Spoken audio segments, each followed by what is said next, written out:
Hello everyone, it's Lauren Ratcliffe. For those of you that don't know me, I do make videos on here based on my experiences with autism in hopes of educating others about autism. And just in case you didn't know, I was diagnosed with high-functioning autism at a time when it was poorly understood, which was back in the late 80s. And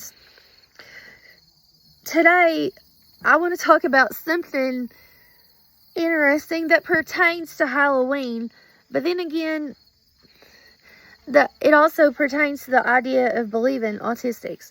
It wasn't anything terribly scary, but it was interesting what I experienced.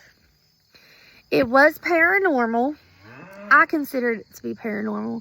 And I'm sorry if you hear any cows in the background. We live in the country, and my dad has farmed all of his life, and we still got cows. This is what it's like up in eastern Kentucky. My first experience that I am going to describe to you all about is I was 20 years old, and as far as I can remember, the experience happened in, I want to say, right around November of 2001. I was a student at our local college slash technical school for students with disabilities. I lived in the dorm up there, and because it was close enough to where my mom worked at the time, so she would drop me off on Monday mornings and pick me up on Friday afternoons. And so one day, I remember it was on a Tuesday afternoon, and early, like right around 12 noon, and I had to walk up to my room for something, and I walked in my room, and I thought I saw a shadow of something. It was so weird. And I noticed that my door was open. I never left my door open for any reason, even though I didn't have anything there that anyone could steal. And that school is very protective. And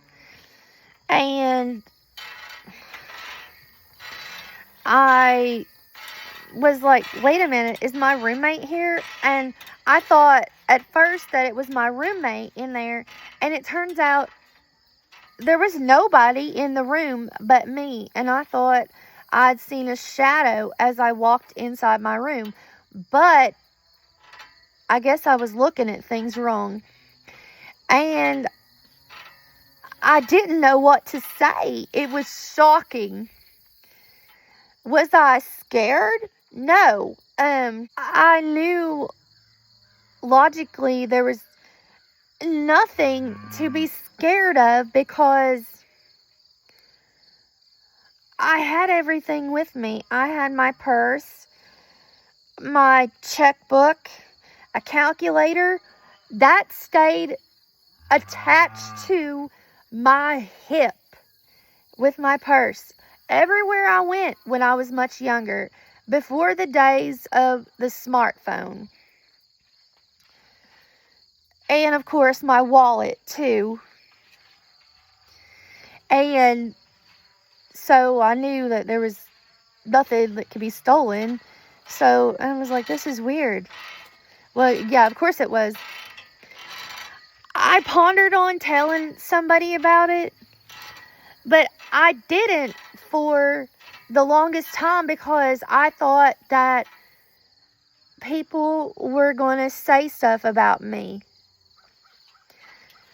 I was dying to tell people about it, but I didn't tell anybody about it until July. Literally. And I was less than 2 months away from graduating.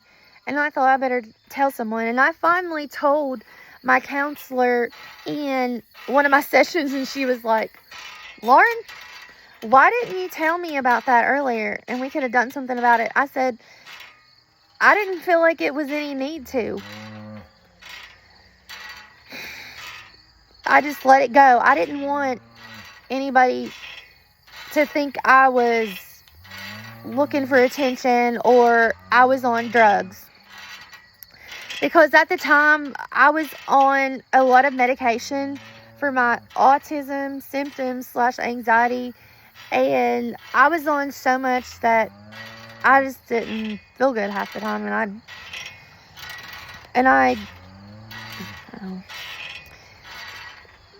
But she was serious about it when I told my counselor. But anyway, I don't look at that as a bad or a good experience. I look at that as just something that I experienced. So here's the lesson. If your child tells you anything, no matter what it is, you need to believe them, because it could be something serious. And autistics don't lie. They don't have it in them to lie. But BTW, guys, I at one time seriously considered ghost hunting for a hobby. I'm kind of glad I didn't, because at the end of the day, it would have been extremely expensive to get all that equipment, and probably I don't know what else would have happened. But anyway, okay, so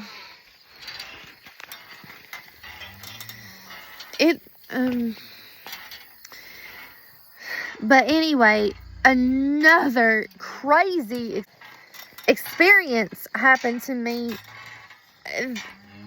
that was, sorry about the cows mooing in the background, but it's really annoying.